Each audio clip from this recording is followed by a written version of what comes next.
आज हम लोग सोर्सेस ऑफ कॉन्स्टिट्यूशन के बारे में पढ़ने वाले हैं, मतलब भारतीय संविधान के जो विदेशी स्रोत हैं उनके बारे में जानने वाले हैं। चलिए वीडियो को स्टार्ट करते हैं।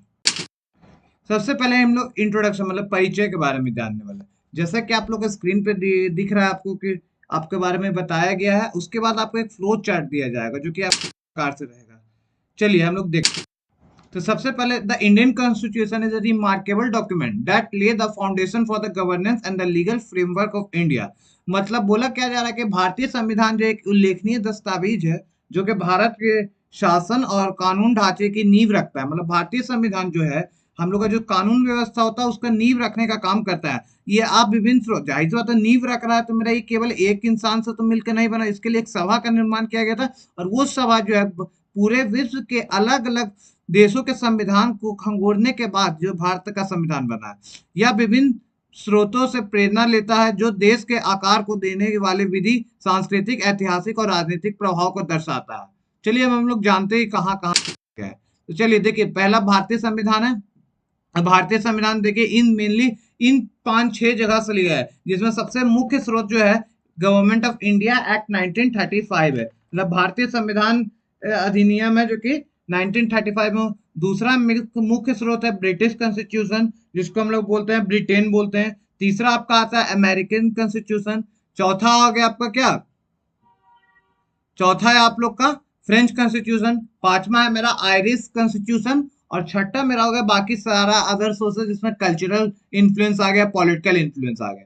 तो देखिए हम लोग बेसिक यहाँ पे एक एक थोड़ा सा रिव्यू देख ले रहे हैं। गवर्नमेंट ऑफ इंडिया एक्ट 1935 से हम लोग क्या लिए गए, हिस्टोरिकल कॉन्टेक्स्ट के बारे में बताया गया, गवर्नेंस स्ट्रक्चर बना, मतलब इससे हम लोग जो गवर्नेंस हम लोग शासन विधि है ना उसके बारे में हम लोग जानने वाले हैं।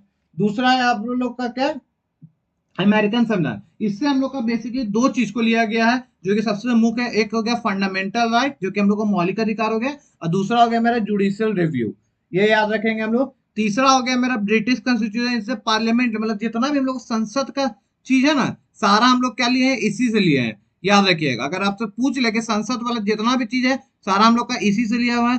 फिर रूल ऑफ लॉ मतलब कानून का नियम वाला हम लोग इसी से लिए। फ्रेंच से हम लोग तीन चीज को लिए हैं, लिबर्टी, इक्वलिटी एंड फ्रेटर्निटी, इसके बारे में हम लोग आगे जानेंगे। और आयरिश कॉन्स्टिट्यूशन से हम लोग क्या लिए हैं, डायरेक्टिव प्रिंसिपल लिए हैं, स्टेट पॉलिसी को लिए हैं। चलिए हम लोग आगे एक जानते हैं। सबसे पहला हो गया गवर्नमेंट ऑफ इंडिया एक्ट 1935, भारतीय शासन अधिनियम 1935। इसके बारे में हम लोग देखें, the Government of India Act 1935 was a significant predecessor to the Indian constitution. It introduce a federal, देखिए गवर्नमेंट ऑफ इंडिया एक्ट से हम लोग क्या के लिए, सबसे पहले तो मेरा फेडरल स्ट्रक्चर जो कि दिख रहा है आपको। दूसरा हो गया आपका इमरजेंसी प्रोविडेंस।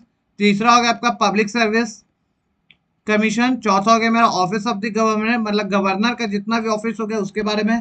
पांचवा हो गया आपका डिवीजन ऑफ पावर, जिन लोग पावर का डिवीजन है तीन तरीका से, एक हो गया केंद्र पे, एक हो गया राज्य पे, और दूसरा आपका हो गया ये ये नगर निगम हो गया, फिर ये मैं पंचायती सभी पे हो गया। फिर आ गया जुडिशरी के बारे में हम लोग इसी से लिए हैं, एडमिनिस्ट्रेटिव वर्क के बारे में भी हम लोग इसी से लिए हैं, याद रखिएगा।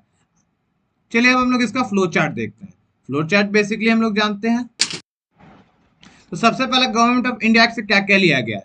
तो सबसे पहले तो जुडिशरी, जुडिशरी मतलब सुप्रीम कोर्ट और हाई कोर्ट के बारे में जितना भी अवधारणा है सारा हम लोग कहाँ से लिए हैं, गवर्नमेंट ऑफ इंडिया एक्ट 1935 से लिए हैं। इमरजेंसी प्रोविजन, इमरजेंसी प्रोविजन जाहिर हम लोग जानते हैं तीन प्रकार का होता है, एक हो गया नेशनल इमरजेंसी, एक हो गया फाइनेंस इमरजेंसी। ये दो इमरजेंसी के बारे में हम लोग गवर्नमेंट ऑफ इंडिया एक्ट 1935 से।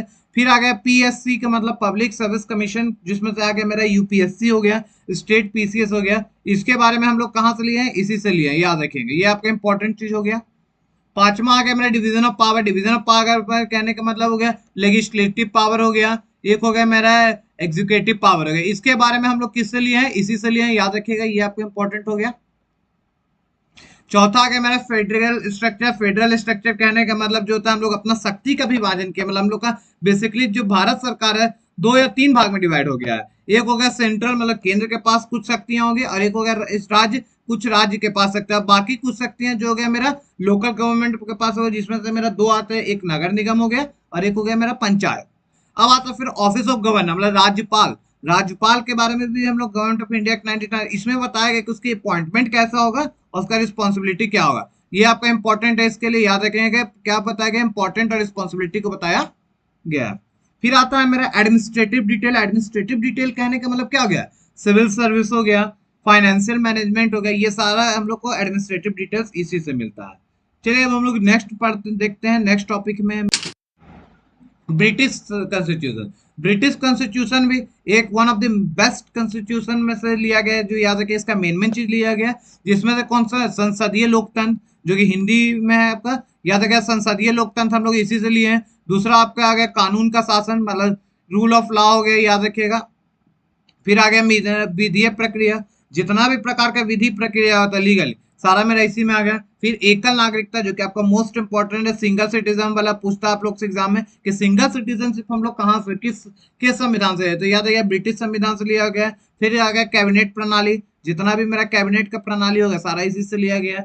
फिर आ गया द्विसदनीय व्यवस्था। द्विसदनीय व्यवस्था कहने का मतलब क्या है, लोकसभा और राज्यसभा होगा, इसका द्विसदनीय व्यवस्था हम लोग किससे कहाँ से लिए हैं, ब्रिटिश संविधान से लिए हैं। चलिए अब हम लोग इसका फ्लो चार्ट को देखते हैं। फ्लो चार्ट में मेरा हो गया सबसे पहला तो बाई कैमलिन, जो कि इंग्लिश में लिखा हुआ है, या मतलब दो चैम्बर हो गया, मतलब लेजिस्लेटिव सिस्टम, जिसमें से एक हो गया मेरा राज्यसभा और एक हो गया लोकसभा। फिर आगे कैबिनेट सिस्टम, मतलब गवर्नमेंट स्ट्रक्चर भी, तो कैबिनेट ऑफ मिनिस्टर बोला गया कि संसद जो है मंत्रियों के समूह से मिलकर बनेगा। फिर आ गया सिंगल सिटीजनशिप, जो कि इंपॉर्टेंट हो गया, आपको देख लीजिए इंपॉर्टेंट है। सिंगल से मतलब भारत का केवल एक ही नागरिकता होगा, सिंगल सिटीजनशिप हो गया, जो कि हम लोग कहाँ से लिए, ब्रिटिश गवर्नमेंट से लिए, कॉन्स्टिट्यूशन से। अब आते हैं मैं पार्लियामेंट्री डेमोक्रेसी, मतलब सिस्टम वे इलेक्टेड रिप्रेजेंटेटिव है। पार्लियामेंट्री कहने का मतलब क्या हो गया कि जो हम लोग के द्वारा चुना गया है व्यक्ति जो है हम लोग को रिप्रेजेंट करेगा, ये हो गया पार्लियामेंट्री। फिर रूल ऑफ लॉ कहने का मतलब क्या हो गया, नियम कानून के तहत जो हो गया मेरा सब, चाहे वो अमीर हो या गरीब हो, सब एक जैसा होगा, इसी को हम लोग बोलते हैं रूल ऑफ लॉ। फिर आ गया मेरा लेजिस्लेटिव प्रोसीड्योर। लेजिस्लेटिव प्रोसीड्योर कहने का मतलब क्या हो गया कि हम लोग क्या करेंगे, लॉ को बनाएंगे भी और उसको फॉलो भी करवाने का नियम बनाएंगे। ये हो गया मेरा लेजिस्लेटिव प्रोसीड्योर। चलिए अब हम लोग नेक्स्ट देखते हैं। नेक्स्ट आता है मेरा वन ऑफ द बेस्ट संविधान, जो इसको हम लोग बोलते हैं अमेरिकन कॉन्स्टिट्यूशन। अमेरिकन कॉन्स्टिट्यूशन से अगर आपसे पूछ ले कि क्या क्या लिया गया, तो सबसे पहला तो मौलिक अधिकार, जो कि one of the most important है, याद रखिएगा मौलिक अधिकार को। दूसरा हम लोग का प्रीएम्बल, जिसको भारतीय संविधान का प्रीफेस भी कहा जाता है, मतलब प्रथम पेज भी कहा जाता है, प्रस्तावना। तीसरा हम लोग को क्या लिया गया, न्यायपालिका की स्वतंत्रता। न्यायपालिका की स्वतंत्रता कहने का मतलब क्या होगा, इंडिपेंडेंस ऑफ द जुडिशरी, मतलब जो होगा सुप्रीम कोर्ट हो या हाई कोर्ट, वो किसी के अधीन काम नहीं किया, वो हमेशा स्वतंत्र रूप से काम करेगा। तीसरा हो गया न्यायिक समीक्षा। न्यायिक समीक्षा कहने का मतलब जुडिशियल रिव्यू, कि हम लोग उस पर एक बार आप विचार विमर्श कर सकते हैं। दूसरा है सबसे मोस्ट इंपोर्टेंट एक और आ गया, राष्ट्रपति पर महाभियोग। जो महाभियोग वर्ड जो है याद रखिए, केवल और केवल इम्पीचमेंट वर्ड जो है महाभियोग का, ये हम लोग केवल और केवल प्रेसिडेंट के लिए ही यूज करते हैं। इम्पीचमेंट वर्ड किसके लिए यूज किया जाता है, केवल और केवल प्रेसिडेंट। तो ये हम लोग कहाँ से लिए, अमेरिका संविधान से लिए, अमेरिकन संविधान। चौथा आपको हो गया सर्वोच्च न्यायालय, उच्च न्यायालय के न्यायाधीशों को हटाना, मतलब सुप्रीम कोर्ट और हाई कोर्ट का जो होता है ना न्यायाधीश, मतलब उसको हटाने की प्रक्रिया भी हम लोग इसी से लिए हैं। फिर आपको उपराष्ट्रपति, जो कि वाइस प्रेसिडेंट हो गया, पोस्ट ऑफ वाइस प्रेसिडेंट, ये भी हम लोग कहाँ से लिया, अमेरिकन संविधान से लिए, याद रखिए इंपॉर्टेंट है आपके लिए। चलिए अब हम लोग इसका फ्लो चार्ट देख लेते हैं। फ्लो चार्ट आपको इस तरह से दिया गया है कि कहां से सबसे पहले अगर पूछ ले अमेरिका संविधान से क्या लिया गया, तो फंडामेंटल राइट्स को लिया गया, मोस्ट इंपोर्टेंट फंडामेंटल राइट हो गया। दूसरा हो गया मेरा independence of the judiciary, judiciary का स्वतंत्रता हम लोग इसी से। इम्पीचमेंट, जो कि मोस्ट इंपोर्टेंट है, याद रखिए इम्पीचमेंट ऑफ द प्रेसिडेंट। फिर आता है मेरा पांचवा, मेरा हो गया post of the vice president. Vice president का पोस्ट हम लोग यहीं से लिए हैं। प्रीएम्बल, जो कि मेरा प्रस्तावना हो गया, हम लोग अमेरिका संविधान से ही लिए हैं। जुडिशियल रिव्यू कहने का मतलब क्या हो गया, जो लेजिस्लेटिव और एजुकेटिव का जो एक्शन है उसको हम लोग पुनः विचार विमर्श कर सकते हैं। फिर आगे रिमूवल ऑफ जब, रिमूवल ऑफ जब कौन सा, सुप्रीम कोर्ट और हाई कोर्ट के जज का, ये याद रखिएगा। चलिए अब हम लोग नेक्स्ट देखते हैं। नेक्स्ट आता है मेरा आयरिश कॉन्स्टिट्यूशन। आयरिश कॉन्स्टिट्यूशन कहने का मतलब क्या हो गया, अब ये हो गया आयरिश कॉन्स्टिट्यूशन, मतलब अब हम लोग का देखिए आयरलैंड के बारे में। आयरलैंड से मोस्ट इंपोर्टेंट आपसे पूछ ले तो उसमें से एक है डीपीएसपी, याद है कि जो राज्य का नीति निर्देशक सिद्धांत हम लोग अगर पूछ ले कि कहाँ से लिया गया है, वो तो मेरा कहाँ से लिया गया है, आयरिश कॉन्स्टिट्यूशन से लिया गया है। दूसरा आ गया मेरा, याद रखिएगा, दूसरा इसमें से मेरा राज्यसभा के सदस्यों का नामांकन, जो राज्यसभा में सदस्य होता है उसका नामांकन की प्रक्रिया भी हम लोग आयरिस से ही लिए हैं। जो राष्ट्रपति के द्वारा चुने की विधि शामिल है, राष्ट्र जो राज्यसभा में जो है 12 मेंबर जो है मेरा राष्ट्रपति के द्वारा चुना गया, अगर पूछ ले कि किस संविधान से लिया गया तो आयरिश कॉन्स्टिट्यूशन से लिया गया। चलिए अब हम लोग नेक्स्ट देखते हैं। फ्लो चार्ट इसका बेसिक है कि आयरिश कॉन्स्टिट्यूशन से क्या है, provided description for the social and economic justice. इससे हम लोग क्या लिए हैं, सोशल और इकोनॉमिक जस्टिस को लिए हैं। इकोनॉमिक जस्टिस में मतलब क्या हो गया, मेरा सारा मतलब हर एक के लिए जो होता है इकोनॉमिक अपॉर्चुनिटी जो है फेयर होना चाहिए, मतलब एक समान होना चाहिए, अमीर और गरीब में कोई भेदभाव नहीं होना चाहिए इस हिसाब पे। तीसरा आ गया प्रेसिडेंशियल इलेक्शन मैटर, जो राष्ट्रपति का जो चुनाव होता है ना, तो उसका अगर पूछ रहे कि किस कहां से लिया गया, तो मेरा आयरिश मतलब आयरलैंड के संविधान से लिया गया।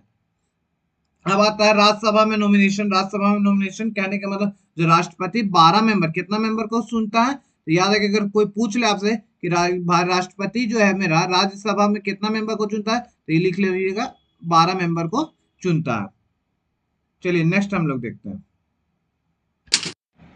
नेक्स्ट आपका आता है फ्रेंच। फ्रेंच रेवोल्यूशन कहने का मतलब इससे हम लोग बेसिकली तीन चीज को लिए हैं जो कि आपको इंपॉर्टेंट है, याद रखिएगा। तीन चीज में से पहला हो गया मेरा liberty, liberty equality and fraternity. ये तीन चीज हो गया, लिबर्टी इक्वलिटी एंड फर्टर्निटी। मतलब लिबर्टी का इक्वलिटी और फर्टर्निटी कहने वाला क्या है, स्वतंत्रता, समानता और बंधुत्व। बंधुत्व कहने का मतलब हो गया कि सभी में भाईचारे की भावना होना चाहिए। समानता और स्वतंत्रता का तो मतलब हो गया आजादी, कि हम किसी भी चीज के लिए स्वतंत्र है। और समानता कहने का मतलब हो गया कि सब हम लोग क्या, सभी चीज में एक समान अवसर मिलना चाहिए, वो अमीर हो या गरीब हो। चलिए अब हम लोग इसका फ्लो चार्ट में बेसिकली तीन चीज के बारे में बताया गया, लिबर्टी हो गया, इक्वलिटी हो गया, फर्टर्निटी। लिबर्टी कहने का मतलब क्या होता है, freedom and right of the individual, मतलब किसी भी राइट है मेरा कि हम लोग किसी भी प्रकार के आजादी से कोई भी काम कर सकते हैं। फर्टर्निटी इक्वलिटी कहने का मतलब हो गया अपॉर्चुनिटी में हम लोग को क्या मिलेगा, इक्वल राइट्स मिलेंगे, कि हम लोग किसी भी चीज के लिए हम लोग इक्वल है। याद रखिएगा, ये पूछ सकता है आपसे। और तीसरा हो गया फर्टर्निटी, मतलब highlight the spirit of brotherhood, मतलब भाईचारे की भावनाओं को हम लोग को बढ़ाना है। ये हम लोग को कहाँ से लिया गया पूछ ले, तो ये हम लोग फ्रेंच से लिया गया। चलिए अब हम लोग नेक्स्ट देखते हैं। नेक्स्ट अब आप लोग का कंक्लूजन, अंत में यही बोला गया है कि भारतीय संविधान विभिन्न प्रभाव का संश्लेषण है, जो भारतीय लोगों की आकांक्षाओं और मूल्यों को दर्शाता है। मतलब बेसिकली जो भारत का जो संविधान है अलग अलग सोर्स से लेने का मेन मोटिव क्या था, कि भारतीय लोगों की जो उस समय की आकांक्षाएं थी और मूल्य था उसको दर्शाने का काम करता है। ये केवल एक कानूनी दस्तावेज नहीं है, बल्कि एक राष्ट्र के लोकतांत्रिक लोकचार के एक जीवन की प्रमाण है। ये मेरा एक कानूनी दस्तावेज नहीं, मतलब उस समय के लोग, उस समय के अभी के लोगों के भी मतलब प्रमाण है कि मेरा किस प्रकार का लोग कैसा चाहता है। अंत में देखिए इसका फ्लो चार्ट देख लेते हैं, आज का वीडियो हम लोग एंटर करेंगे। देखिए ये पूरा एकदम फाइनल फ्लो चार्ट है, जो कि आपको गवर्नमेंट ऑफ इंडिया एक्ट अगर हो गया, अमेरिकन कॉन्स्टिट्यूशन हो गया, फ्रेंच रेवोल्यूशन हो गया, फ्रेंच कॉन्स्टिट्यूशन हो गया, ब्रिटिश कॉन्स्टिट्यूशन हो गया, इंडियन कॉन्स्टिट्यूशन, इसी के साथ आज की वीडियो एंड करते हैं। धन्यवाद।